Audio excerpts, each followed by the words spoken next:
Before the name Iran echoed in the halls of diplomacy or in the news of modern warfare, there was a land wrapped in silence, a region forgotten by the great empires of the ancient world, but never forgotten by the eternal God.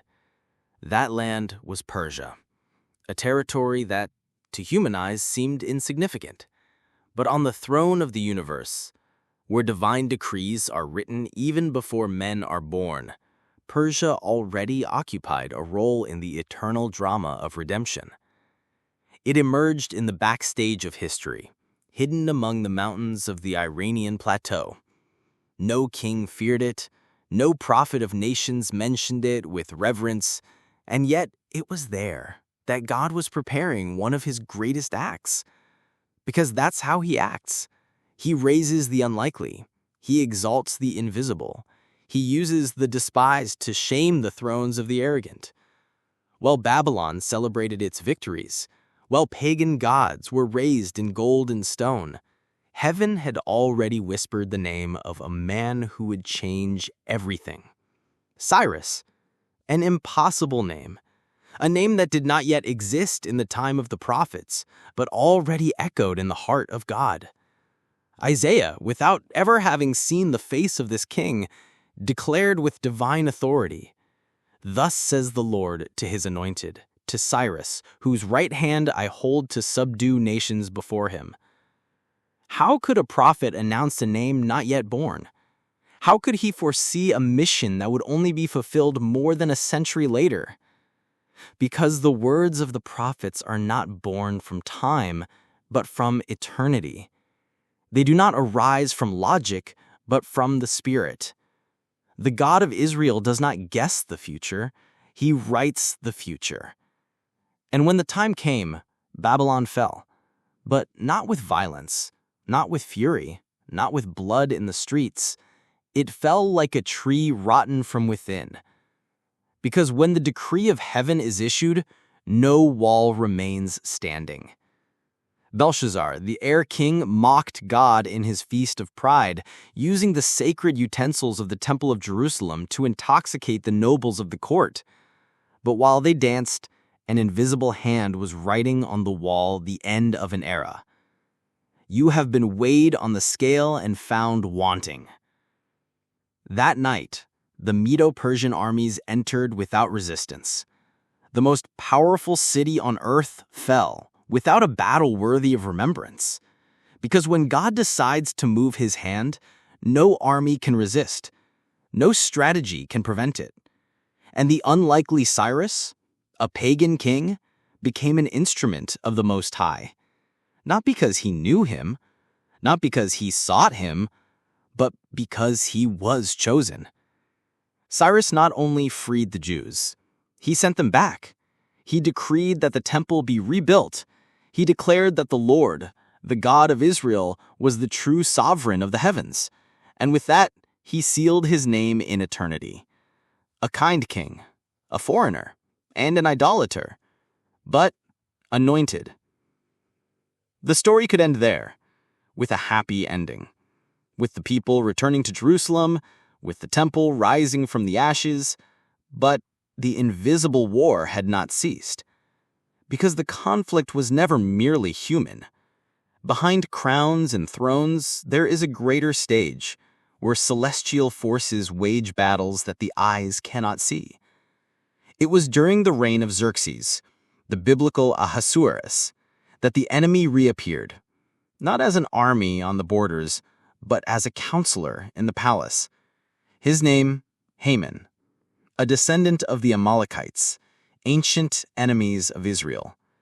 He did not want just power, he wanted revenge. He wanted to erase the lineage of the Jews, to exterminate every man, woman, and child, not for politics, but out of hatred, an ancient hatred, a spiritual hatred. Esther, the young Jewish woman who had become queen, was placed there for a greater purpose. When Mordecai warned her, "Who knows if you have not come to the kingdom for such a time as this?" he was not speaking only of survival, he was speaking of destiny. Because there are moments when heaven and earth meet, when the choice of one soul changes the course of a nation. Esther fasted, she prayed, and she entered the presence of the king even at the risk of death. Her courage saved a generation. Haman was hanged on the very gallows he had built for his enemy. And the Jews, once again, were preserved.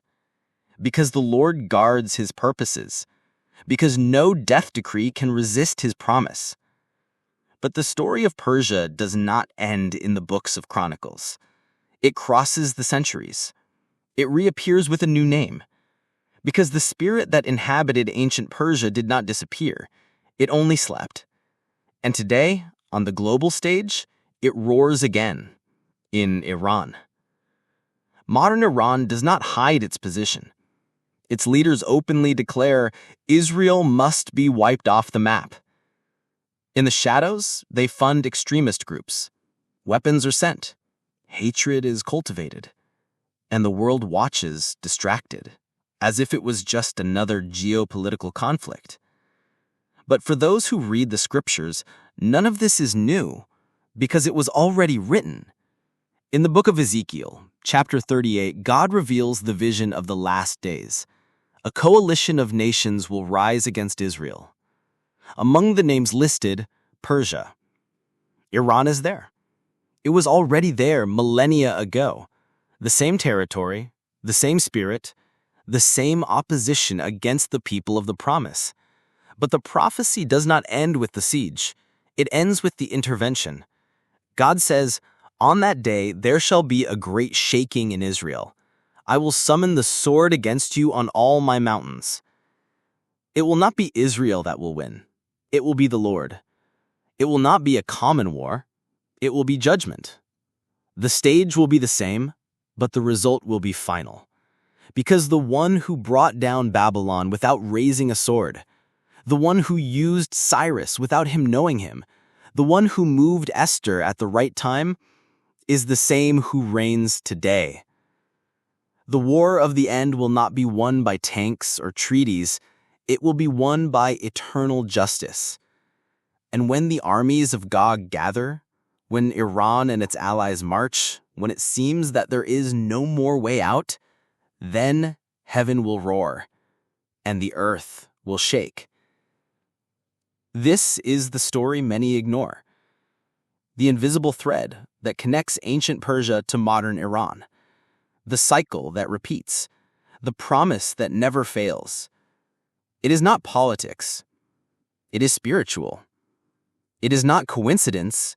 It is prophecy. And for those who trust in the Lord, there is nothing to fear. Because the same God who sustained Daniel in the den, who raised Nehemiah to rebuild, who protected Israel in exile, is the same who will protect in the final days. The story is still being written, but the end has already been revealed. And in the end, it will not be the name of Cyrus that is exalted, nor of Haman, nor of Gog. Only one name will be exalted, the Lion of the tribe of Judah. The one who overcame, the one who reigns, the one who will return. But why Iran? Why would this small country in the Middle East, surrounded by deserts and mountains, with a majority Shiite population and an ancient culture, become one of the most active centers of opposition against Israel? The answer lies not only in borders or treaties, but in a conflict older than any map. A conflict that began in Eden when the serpent challenged God's promise. A conflict that continued when Cain raised his hand against Abel. And that passed through Pharaoh, through Nebuchadnezzar, through Haman, and now pulses in every speech of hatred coming from Tehran. Because the true target was never just Israel as a nation, but the divine plan that flows through it. When Ezekiel received the vision of the final siege, he was not merely describing a political scenario. he saw the visible manifestation of an invisible siege, planned in the darkness to try to prevent the glorious return of the king. The coalition of Gog and Magog will not be merely a military alliance. It will be a concentrated expression of all that has ever tried to oppose the promise. Iran, in this context, is not just a nation. It is a symbol, a modern echo of ancient Persia, which at times served God's plan, and at others stood against it. And even today, this cycle of contradiction continues, because God's sovereignty is so absolute that even those who oppose him end up, in the end, fulfilling his will. It is curious to observe that while many Iranian leaders speak about the end of Israel, millions of Christians around the world are alert, recognizing in modern events the same signs written in the scriptures millennia ago. Because the prophetic clock has not stopped. It is accelerating. Wars and rumors of wars, unlikely alliances, crises in the Middle East, all of this is not just headlines. They are chapters, signs that history is approaching the climax. And at the center of it all, Israel, little Israel, the nation that in the eyes of the world should not even exist. Survivor of empires, invasions, exiles, and genocides. The only nation to return to its original territory after 2,000 years of dispersion. The only one to revive its ancient language. The only one whose history was written centuries in advance, detailed in millennia-old scrolls. Israel is not a geopolitical accident. It is living proof that God fulfills what he promises. And that is why the attack on the Jewish people will never be merely political. It will always be spiritual. Iran, with its militant theocracy, has today become one of the loudest voices of that attack, feeding extremist groups, training militias, arming terrorist cells, but also spreading an ideological narrative that Israel is the enemy of Islam, that its destruction would be an act of justice. And yet, even in that darkness, God is at work. Because there is something even deeper happening in Iran, a silent revolution, an unexpected movement, an awakening invisible to the eyes of the media. Hundreds of thousands of Iranians are converting. Dreams, visions, encounters with the risen Christ. An underground movement of faith grows in the shadows of repression. Because not even in the lands of ancient Persia can the gospel be silenced. He who moved Cyrus can also touch hearts today. For where sin abounded, grace abounded much more. But even with this silent revival, the prophecy remains firm. The siege will come. Ezekiel does not speak in hypotheses. He describes it as certainty. Nations will rise, armies will move. The world will seem on the brink of irreversible collapse. In that scenario, Iran will be present, as it was present in the pages of the Old Testament, as it was present in Cyrus's decisions, as it was present in the palace of Ahasuerus, and it will be once again on the final stage. But the outcome, as always, is already written. And you shall know that I am the Lord when I am sanctified before your eyes, says the Lord through Ezekiel. Because the siege will serve a greater purpose. It will reveal the glory of God. It will show that despite human alliances, the power of weapons, and the multitude of strategies, it is the Lord who commands the course of history. It will not be a common war. It will be a divine intervention. God himself will enter the battle. As he entered the Red Sea, as he entered Jericho, as he entered Babylon, and when he rises, no one remains standing. In the time of the end, there will no longer be space for neutrality. Nations will be divided. Masks will fall. And those who mocked the faith will see with their own eyes the faithfulness of a God who does not abandon his own. The heavens will be shaken.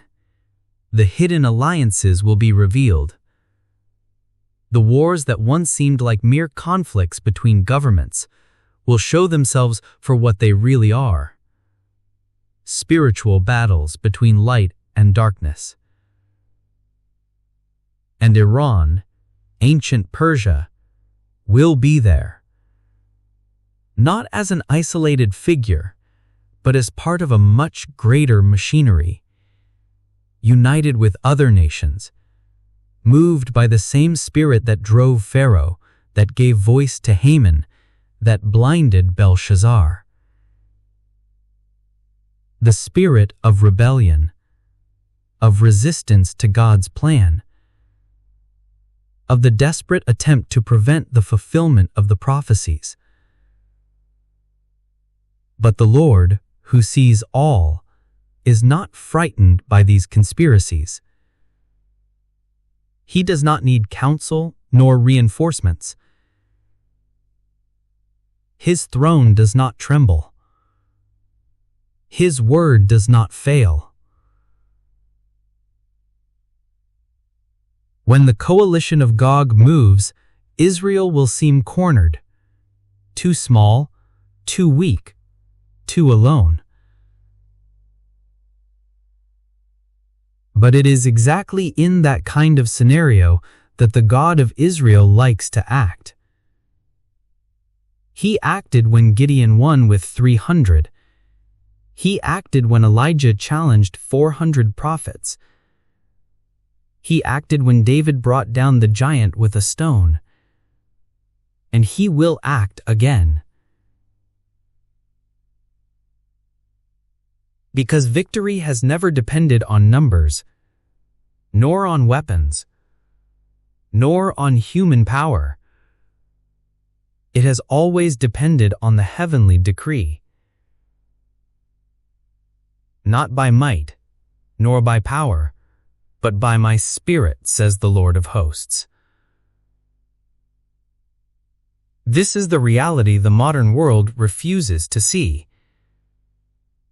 They prefer to trust in summits, in peace treaties, in economic sanctions, in nuclear weapons. But what is to come will not be resolved at negotiation tables. It will be decided in the spiritual realm. And those who trust in the Lord, those will be safe.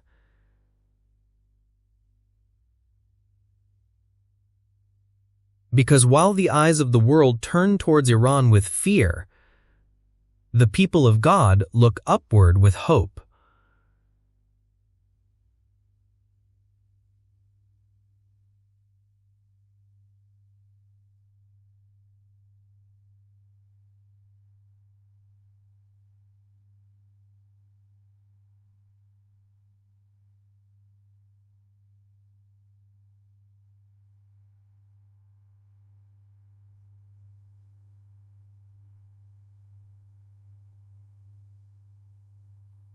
And every knee shall bow, not by human imposition, but by undeniable reverence, because the Lord will triumph. And when that happens, no one will say it was by chance. No one will believe it was mere military strategy. All will know, from kings to the lowly, that it was the hand of God that intervened. And on that day, the name of Israel will no longer be associated with fear, but with faithfulness, with promise, with the eternal covenant. The books of earthly history will record military movements, broken treaties, betrayed alliances, but the eternal books will record something else: the manifestation of the glory of God before the nations, the fulfillment of what had been sealed, the arrival of the time of the end. And Iran?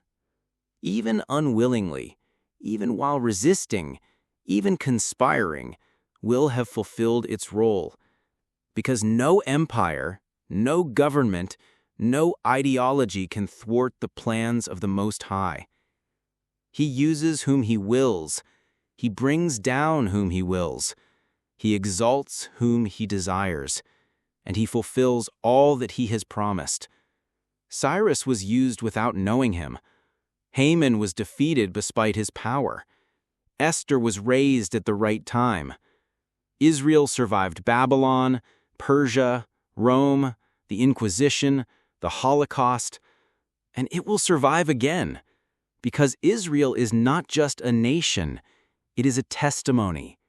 It is the embodiment of God's faithfulness throughout history, and every attempt to erase it only reinforces how supernatural its existence truly is. The eyes of the world are on oil, on weapons, on leaders, but the eyes of the Lord are upon Israel, from the beginning of the year to its end, and He does not sleep, He does not fail, He does not abandon. When the last trumpet sounds, when the nations are surrounding Jerusalem, when it seems that everything has come to an end, it will only be the beginning, because the King will come. The Lion of the tribe of Judah will rise, and with Him no threat shall remain standing. Then every knee shall bow, and every tongue shall confess that Jesus Christ is Lord. Iran, with all its power, will fall like Babylon. The alliances against Israel will collapse like the walls of Jericho. The armies of Gog will scatter like smoke. But the word of the Lord shall endure forever. Time is being fulfilled. The prophecies are alive. The eternal plan continues advancing. And us? Are we on the right side of history? Because in the end, it will not be about the name of Cyrus, nor about the name of Haman, nor about the name of Israel, but about one name, which is above every name: Yeshua, the Anointed One, the King of Kings, the Lord of Lords.